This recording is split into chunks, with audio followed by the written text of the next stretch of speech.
It's an interesting time for business. Tariff and trade policies are dynamic, supply chains are squeezed, and cash flow, it's tighter than ever. If your business can't adapt in real time, you are in a little bit of hurt. So how do you get full visibility and adapt in real time? Over 42,000 businesses trust NetSuite by Oracle, your AI-powered business management suite. It brings accounting, financial management, inventory, and HR all under one roof. NetSuite is the #1 cloud ERP for a reason. It's your single source of truth, giving you the data and control you need to move quickly. Real-time forecasting helps you move into the future with confidence, and with AI built in, you can automate the busy work and focus on strategy. NetSuite helps you see what's stuck, what it's costing you, and how to pivot fast. If I were running a business with a lot of moving parts, I'd use NetSuite for full control over everything. Tame the chaos with NetSuite. If your revenues are at least in the 7 figures, download the free ebook, Navigating Global Trade, 3 Insights for Leaders at netsuite.com/SPI. That's netsuite.com/SPI. The perfect product launch. It's the goal for every brand marketer. High heat, fast sellout, and fans posting recipes like trophies.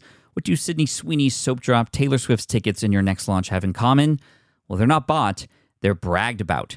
Fanfare turns your drop into a moment. Fanfare cues real fans, blocks bots, and builds launch experiences worth screenshotting. Want hype without the heartbreak? Get Fanfare's 5-step hype drop playbook with our proven success formula and make your next launch unforgettable at fanfare.io/playbook. Again, fanfare.io/playbook. Hey y'all, it's Pat. In case you haven't heard one of these before, you're about to hear a special Teaching Friday episode. We love our SPI Pro community so much. There's so many inspiring members of SPI Pro. So these episodes are one way we put them in the spotlight. These are bite-sized episodes. In each one, you'll get to learn something powerful from a member of our own SPI Pro community. Right now, we're actually about to celebrate our 2-year anniversary since launching SPI Pro. And the way the community has grown has been absolutely incredible. It's a fantastic way for entrepreneurs to connect, collaborate, and take their businesses to the next level. So if that happens to sound like something you'd be interested in, this is the right time to apply. We're all about value, not scale. So we're actually capping our membership, and we're getting really close to that cap. And now's the chance to get in and apply. So if you want to get involved with other entrepreneurs like the one you're about to learn from, this might be your last chance for a while. You can head to spipro.com to apply. Again, that's spipro.com. And now just sit back, get ready to learn something awesome from this week's guest host. Welcome to the Smart Passive Income Podcast, where it's all about working hard now so you can sit back and reap the benefits later. And now your guest host. She's solar-powered and water-powered. Her favorite form of sun and water play is behind the ski boat, Valerie Hamaker. Hey everyone, my name is Valerie Hamaker, and I am generally the host of a couple of podcasts. And today I am so excited to have the chance to visit with you guys, my fellow fans of Smart Passive Income podcast. And so here today, I am going to be showcasing and sharing with you some things that I love to talk about that are really a deep part of my own work, my own passion, and the desire that I have to serve you, my fellow entrepreneurs on Smart Passive Income. I am a therapist. And more so than that, I am also an online community facilitator. My online community is called Generation Exhausted. And the whole focus of the work that I do with individuals and entrepreneurs and just anyone who is out there needing and wanting help is I work with people in the field of burnout recovery. Okay, so you're out there, if you're on Smart Passive Income, you're probably an entrepreneur and you're probably someone who is a hard worker. You're committed, you're dedicated. You are, in my opinion, one of those brave people out there who are doing something very, very creative. And you're not necessarily someone who follows all of the rules. And you want to go out there and do something special, different, interesting, unique, and something that where you're carving your path and making a difference in the world. That's why I like this community so much. However, at the same time, you are probably uniquely set up to experience some degree of burnout just because by nature of the fact that you're really motivated, that you've decided to start your own business, that you're a hard worker. And so what I want to do today is I want to offer to you sort of the outline of how I work with people in burnout recovery, because I am pretty happy to say I don't do burnout recovery the way you might expect me to do it, or the way you might see it if you were just to Google burnout recovery. I'm a big fan of the bubble bath. I'm a big fan of the trip to the islands. I enjoy both of them quite a bit, but that is not what I help people with. My understanding and my study as a trauma therapist takes us from burnout, which is just the symptom of the problem, and we go 100 layers deeper than the typical solutions to burnout. When I work with people, the way I see this is that they show up in my office, in my private practice, or they show up in my online community suffering from some kinds of symptoms. Oftentimes, these are symptomatic of relationships that they have. They can be intimate relationships with a marriage. They can be struggles with elderly parents, with small children, with adolescent children, with work colleagues. It can be struggles even with a religious institution. It can be struggles that they're having in the larger life that they live, and they basically show up as symptoms of what we call burnout. To me, it's more symptoms of just being estranged from where we're supposed to be going and who we are, and our body at some point in time just kind of gives up, and we get overwhelmed, we get overtired, we lose that zest for life. So let's just go ahead and start by talking about the approach that I take when someone comes into my community. And this has been, of course, exacerbated. I started this online community with the help of Smart Passive Income because of the COVID-19 pandemic. I started noticing from my own private practice that I had more people needing therapy than I had the bandwidth to give, and more people who were suffering and struggling from mental health issues because of the massive amounts of struggle and transition that we were all going through in our homes, in our families, in our workplaces because of the COVID pandemic. And so in my effort to scale the work that I am so passionate about, I found Smart Passive Income, and I launched this online community where I help people struggle with the issues of burnout. The way I do this is I follow an 8-step model that I created myself.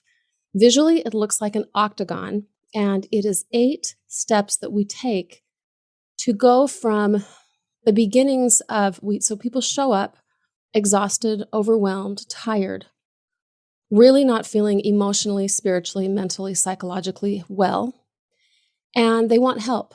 And so with this 8-step diagram, I walk them through why they're feeling the way they're feeling, and then we together work on how they can become healed from burnout. And so I'm going to walk you guys through this 8-step model today. The very, very first one, in my opinion, is probably the most important one. These are called the 8 R's of burnout recovery. And the first one is remember. What I think about when I talk about this is where I come from a place of deep spirituality. When I say that, I don't mean faith tradition or a religion necessarily, but the foundation of the work that I do with people is to help them recognize and remember that each of us has a deep and profound amount of inner wisdom, and that we know innately who we are supposed to become and why we are here on this earth. The very best way I like to describe that is to think about something called the acorn theory, which is this idea that each of us is like an acorn, and we are filled with the potential to become a strong and powerful oak tree. And when we're born, we have this deep wisdom sense in us of what this amazing potential is. The problem is that most of us don't have the capacity, well, I should say none of us have the capacity to really know this from early on. And so we're surrounded by people and institutions and society and our culture that isn't so sure that we should be an oak tree after all. They actually have some different ideas for us. Some people, well-meaning even sometimes, may think that we would be a really great palm tree, or they may think that we might be a really beautiful Christmas tree. And so we go about the world as little people, forgetting that we are this beautiful oak tree in the making, that we're an acorn, and we start handing over our identity to people and ideas that are handed to us because, by golly, what we want more than anything is we want to belong and we want to fit in. And so at the beginning of any burnout recovery work that I do with the people that come to my online community, we have a synchronous group gathering each week is I always return back to this element, this number one concept. The first step of my recovery is to remember that we each individually have the capacity and power to know who we are and why we're here in this world. Now, why does this matter? You're probably wondering, okay, how in the world does this apply to burnout? Well, my answer to that is it applies to burnout in every way, shape, and form, because the reason why we burn out, in a nutshell, is because we've forgotten who we are. We've forgotten why we're here. We have forgotten our purpose in life. And we have spent a vast majority of our lives trying to do and be for someone or something else. Okay, now how does this show up? Some of the scenarios that people bring to me, because I have been, I'm a therapist, as I mentioned before, but I'm also a corporate coach, and I've worked with a lot of professionals and entrepreneurs. Okay, so some of the ways that they show up in their burnout journey to work with me, these are just some examples, but there are many more. But a lot of people come in because they feel exhausted, they're overworking. They spend too many hours at work. They're not able or willing to take vacations, either because the profession itself won't allow it or because they won't allow themselves to slow down. Another reason that people come in professionally is because they just don't have the ability to say no. They don't have good, healthy, professional boundaries. Sometimes people come in and they're burned out because they straight up hate their jobs, but they don't know how to get out. Another reason why people come in for burnout recovery work is because they struggle with persistent and ongoing conflict with their colleagues, whether it be people that they manage or people that manage them, or just the people that are in their industry. They just can't seem to get along with them. Some people are consumed with stress about money. And this, mind you, doesn't necessarily mean people that don't have a lot of money. Sometimes people have plenty of money, but they have this overwhelmed sense that there will never be enough. They live in this perpetual state of financial scarcity, and it's burning them out. Other people struggle with issues of authority, no matter who their boss is. They can't get along with them.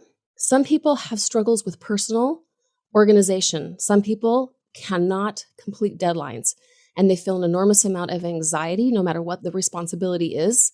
And they're burned out because they're constantly feeling this state of stress that they can't finish what they begin. Other people struggle with overwhelm. Other people struggle with chronic underwhelm. Others struggle with their own lack of integrity, that they feel like because of the work that they're in, the industry that they're in, the company that they're in, they feel that they are self-betraying and they're acting in ways that they are not proud of. And generally speaking, when these people come in, they show up with physiological symptoms, psychological symptoms. They're not oftentimes taking good care of their bodies because the stress that it takes to sort of be living in these situations professionally is exhausting to them. Most of the time, too, when people struggle with professional situations of this nature, it isn't isolated to professional situations. If they're having relational situations at work, oftentimes they're also struggling with relational situations at home. And so when I work with somebody in the area of burnout, I like to hear what they come in for, but then we take deep dives and try to go deeper into what are the origins of these struggles and how can they come to know themselves, get back to that original acorn so that they can begin to have the discernment to dictate their own destiny, to discover that they don't have to do all the things that they thought they had to do based on what somebody else told them for, a long time ago. Okay, so number one in my model of burnout recovery, as I mentioned before, is remembering innately that we have the answers within ourselves. Sometimes that takes an enormous amount of paradigm shifting where people don't really recognize that they have some sort of an innate sense. Sometimes people have actually been taught that it's not safe for them to think that they have internal and innate wisdom. And so that right there is in and of itself a big job that we have to do in my burnout recovery community. But we return to it all the time. So it's not like a one and done. Okay, I'm going to move on now to number 2. And I work with people to help them realize the origins of their misconceptions about themselves. Okay, so let me just illustrate this.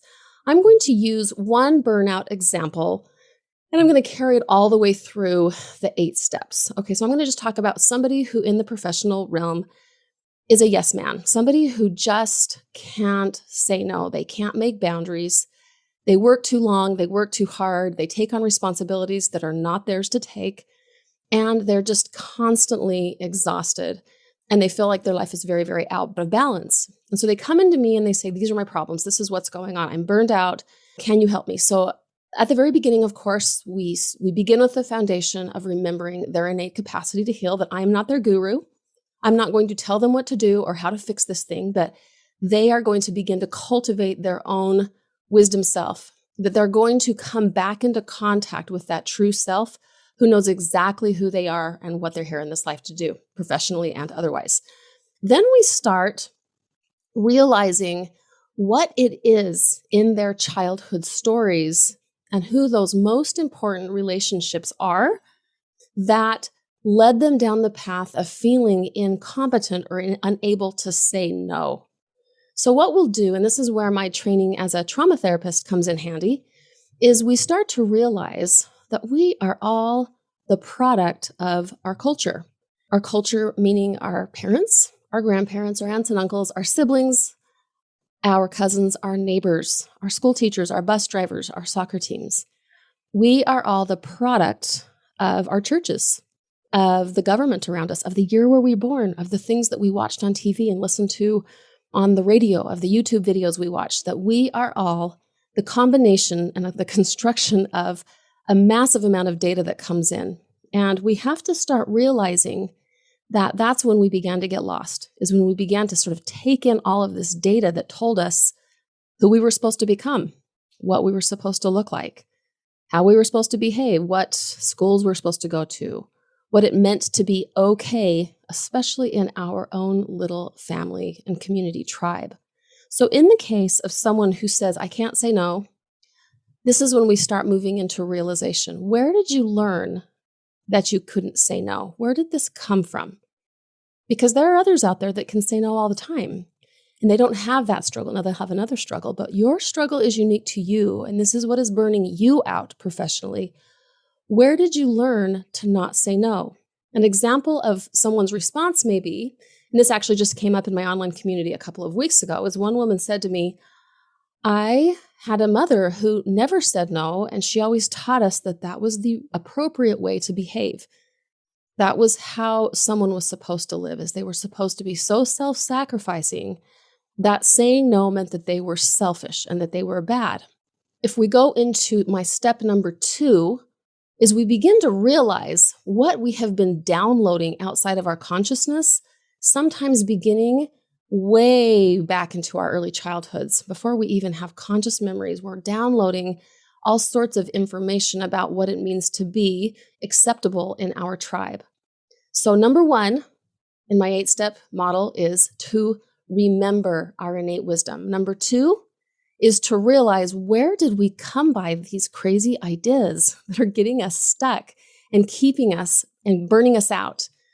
Number 3 in my 8-step model of burnout recovery is I help people actually go back in and revisit specific key instances and stories where they really had these ideas, these lies embedded inside of them. So it may just be, so let me just stay with my example of the person who cannot say no. And let's just say, as a young child, this little girl in this example, she didn't feel comfortable going to, let's just say she didn't feel comfortable participating in some sort of an activity. Let's say she was being bullied. And so she comes to mom and dad and she says, I don't want to go. I'm not comfortable there. But mom is noticing that these are some neighbors and friends that have some status in their little community. And mom says, daughter, it's not okay for you to say no. Like, we need to, keep our standing in the neighborhood. It's important that we get along. We don't want people to think badly about us. And so for her own reasons, and because mom herself doesn't know how to say no, she imposes on this little girl, it's not okay to say no. And so this little girl goes into the situation extraordinarily stressed out, and she does what she needs to do to fit into the tribe. And this is a key experience that embeds in her that for people to like us and for us to be okay in the world, we have to always say yes. And we basically also have to ignore how we feel, what our body's telling us we should do. And we just ignore all of those wisdom parts of us inside and we do whatever we need to do to get along and be acceptable. This may be an origin story that helps inform why in, 25, 30, 40 years later, we are in a professional realm where we feel paralyzed to speak up for ourselves. So in my burnout community, we remember our innate wisdom. We realize the impact that these primary early relationships had on informing what we felt we needed to do and who we needed to become to make other people happy. And then we go back in and we revisit some of those key origin stories so that we can move on to the next phase, which is we begin to reject. Number 4 is rejecting lies about who we need to become and how we need to behave. Because most of the time when we burn out, it's because we have moved so far away from developing into that beautiful oak tree from the little acorn where we began. We've oftentimes, by the time we burn out, it's 15, 20, 30 years later, and we're completely estranged from who we are to become. We have put on costumes. I'm going to stay with my acorn metaphor. We have really tried to force ourselves into becoming a palm tree or a poplar or some other kind of entity that is just not ourselves. And when we're trying to be something that we're not, it's exhausting. It's psychologically exhausting. It's physically exhausting. It's spiritually exhausting because our innate beings are saying, this is not who I am. This is killing me. Please stop. And so we burn out because it's basically the fire within us is getting dimmer and dimmer because we're not becoming who we are here in this world to become. Okay, let's move on. So number 1 is remember. Number 2 is realize those origin relationships. Number 3 is revisiting those very important stories that sort of cemented in some ideas about ourselves that are not helping us, that are burning us out and getting in our way in our professional lives here and now. The next one is we begin to reject those parts of ourselves that are not us. And so what we have to do is we have to start practicing. We have to start practicing saying no, going into the workplace, managing a lot of the anxiety of behaving in a way that is not characteristic to us. Sometimes it really undoes other people around us because they're used to us having no boundaries, always doing what we're asked to do, even if it's not in our best interest. And so it's going to take some variation of reconciliation. Okay, so what does reconciliation mean? Sometimes it's not so easy in more complicated situations to just straight up walk into a place and just reject left and right.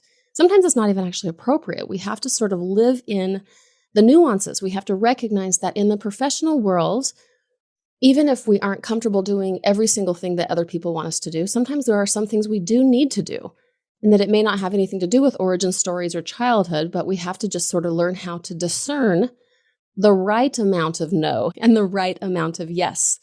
This takes a lot of psychological maturity. We have to sit in the messy middle and determine what to reject. And the next step, incidentally, is what to ratify, what to hold on to make sure our yeses are passionate yeses, and that we do what we love, we do what lights us up, and we do what we are truly here to become. The problem is we cannot know what those yeses are and what those nos are right off of the bat because we're developing and growing those beautiful souls. So it takes a lot of messiness and recognizing that this is a messy process where we have to reconcile and keep circling back to who we are, what we really truly want to accomplish in this world. And we start taking true ownership of our growth and development. And this comes up over and over again. That's the good news, is in the professional world, which I'm focusing on today with US Smart Passive Income fans like myself, is we have to keep practicing. We have to recognize that we have been acting oftentimes very much in autopilot, and that we just say yes because that's how we're supposed to do it, and we feel miserable, and we resent other people, and we're frustrated with ourselves. And so when we go through this burnout recovery process, we have to pause frequently and recognize that we don't exactly know how to do what we're doing because we're basically reprogramming our brains. The reject and the ratify process is really, really tricky, and it takes a long time, and it takes a lot of false starts, and it takes a lot of messing up and regrouping and starting over again. Okay, so let's start at the beginning. We've got remembering who we are, realizing the influences that estranged us from ourselves, revisiting those origin stories, then we move on to beginning to learn how to have the courage to reject the things that are burning us out. In the process, we're reconciling how to manage things that are not simply rejectable, and also recognizing that we want to ratify certain things. We have to learn how to say yes to the right things and no to the right things. And that takes me to the 7th part of my 8-part octagon. And that is we have to renegotiate a new kind of relationship with our work setting in this case. Okay, so let's just say we have decided what we want to do and what we can really lean into and enjoy in our work setting and what's appropriate to even say yes to. We've also recognized and we're cultivating the courage to reject the parts of the work where we're saying yes way too often, where we're hurting ourselves, where we're burning ourselves out, where we're missing too many family events, losing sleep. We're not living a balanced life. So we're knowing better how to reconcile what we throw out and what we hold on to. Now, the renegotiate piece, number 7, is what inevitably we have to do because we have to manage the discomfort that we cause in other people because we've decided to stick around in this professional setting, in my particular example, and people do not know who the heck we are. They are completely disoriented because we have always been the one who has said yes. And so they've thought they've known us and they knew the old version of us, but what they're not knowing, they're only seeing evidence of is that we are changing. We're waking up. We're becoming more accountable. We're taking ownership of our own lives. And the unfortunate part about that from the perspective of the outsider is sometimes people took advantage of and benefited quite a bit from our not knowing ourselves and from our doing behaviors that ultimately burned us out. And so here we are. From the outside, we look pretty much the same, but from the inside and the way we are navigating the world, we completely are behaving differently. Now is time to renegotiate new kinds of relationships with people that knew who we used to be when we were acting without any boundaries, when we were acting in ways that were burning us out, when we were acting incongruent with our true selves. And this is where we have to have the courage and the capacity to have hard conversations and to live sometimes outside of the validation of people who wish they had the old versions of us because it benefited them. And so this renegotiation process, once again, is messy. It's uncomfortable. That's why group work is so important, because we need the support of people outside of our work settings to give us the courage and confidence to help us move into those work settings and manage challenging situations relationally in ways that are integrity-based. Okay, so that takes us to the very last of my 8-step paradigm of burnout recovery, and that is reconnecting. What we're doing actually all along in all 8 of these steps is we are slowly but surely trying to reconnect with that inner wisdom self. We all come equipped from the gate, from the starting line with wisdom, with truth, with goodness, with the capacity to serve others, and in so doing, becoming the best versions of ourselves. You guys, when we are congruent with why we're here in this life, we don't get burned out because life itself lights us up. When we are on the path, doing the thing that we are uniquely equipped to do, we don't burn out. And it's such an honor and a privilege to be in connection with entrepreneurs like yourselves, many of whom I have run across in Smart Passive Income, to be with people that, if you're an entrepreneur, most of the time, you're setting out and doing something bold and brave because you feel called to it. And I honor that in you. So if you're burning out, all that probably means is taking a couple steps back and reevaluating if and how and where you need to get back into your center, get back into your core, your true self, and check in with yourself to see what it is that you're struggling with and walk yourself through these 8 steps. Because I guarantee, I've done it with many people now, as we walk through this process together, we become more congruent. It blesses our family lives. It blesses our relationships. It helps us thrive in our profession. And it ends up being really, truly the gift that keeps on giving. Because when we go deep into our stories and really do the psychological work of finding out what it is that's burning us out, The burnout heals not just at work, but it heals in every area of our lives. Okay, my friends, I'm so grateful to have been with you today. I would love to have as many of you as are willing, wanting, and interested in going into this deep dive into your own burnout recovery. If this is something that interests you, I invite you to come and check out my online community. It can be found at the website is exhaustedgen.com, exhaustedgen.com. And you can also find me if you want to email me questions, interest, want to know more about me. You can catch me at info@ValerieHamaker.com. info@ValerieHamaker.com. You can also catch me every week on my own podcast, Generation Exhausted. It's so good to be with you guys, and I hope this has resonated with you. If you feel like it's time for you to dig deep into your burnout, I am here for you, and I am just really excited to serve you. Thank you all, and we'll talk to you later. Bye-bye. Thanks for listening to the Smart Passive Income Podcast at smartpassiveincome.com. I'm your host, Pat Flynn. Our senior producer is Sarah Jane Hess. Our series producer is David Grabowski. And our executive producer is Matt Gartland. Sound editing by Duncan Brown. The Smart Passive Income Podcast is a production of SPI Media. We'll catch you in the next session.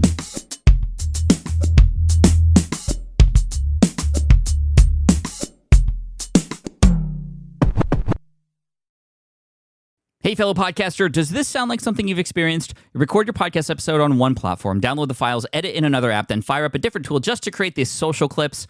Well, it can be clunky, time-consuming, and frankly overwhelming, especially for creators trying to grow. And that's why I'm excited to tell you about Riverside. Riverside is the all-in-one platform. Record, edit, and repurpose your podcast content all in one place. You just log in, record with your guests no matter where you are in the world, and just like that, studio-quality audio and high-resolution video. We use Riverside here at SPI as well now. With built-in AI, I can automatically clean up my audio, saving myself so much editing time, and it can even auto-generate clips to make promoting the show a breeze. And with Magic Clips, I can grab the best moments and repurpose them as short-form video, perfect for YouTube Shorts, TikTok, or Instagram, without re-recording a thing. So if you're tired of juggling tools and want a faster, simpler way to create and scale your content, it's time to try Riverside, built by creators for creators. Just go to smartpassiveincome.com/Riverside and use code SMART to get 1 month free on the Pro plan. That's smartpassiveincome.com/Riverside, promo code SMART. Have you dreamt about being your own boss, but still haven't made the first steps to making that dream a reality? Well, I get that. Starting a business can feel super overwhelming with legal forms, paperwork, finances. It's a lot. And that's why I'm excited to tell you about Taylor Brands. Taylor is a complete business builder designed to make launching your business simple and stress-free. You can register your LLC in just minutes, keeping your personal assets and the business assets separate from day one.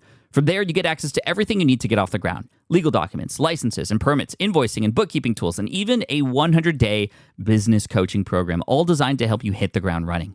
You'll also get a free, personalized business plan, branding tools, and so much more. And of course, listeners of this show get an exclusive 35% discount to get started. All you have to do is head to taylorbrands.com/SPI. That's TAILORBRANDS.com/SPI. Stop dreaming, start building with Taylor Brands.